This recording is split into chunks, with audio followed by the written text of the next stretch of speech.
عورت کرسیوں پہ میرے محمد کی بیٹی کھڑی رہی. 4 گھنٹے بعد بے غیرت نے پوچھا کوئی ثبوت ہے تو پیش کر. کانپتے ہاتھوں سے ملکہ طہارت نے محمد کی تحریر کو دیا.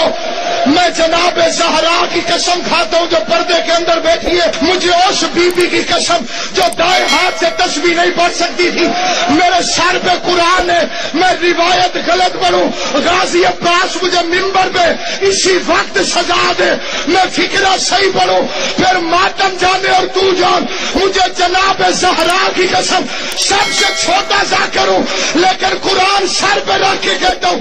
بے غیرت نے صرف سند پھاڑی نہیں, پہلے محمد کی تحریر پہ تھوکتا رہو, پھر اس بے غیرت نے اپنے ہاتھوں سے رسول کی سند کو پھاڑنا شروع کیا.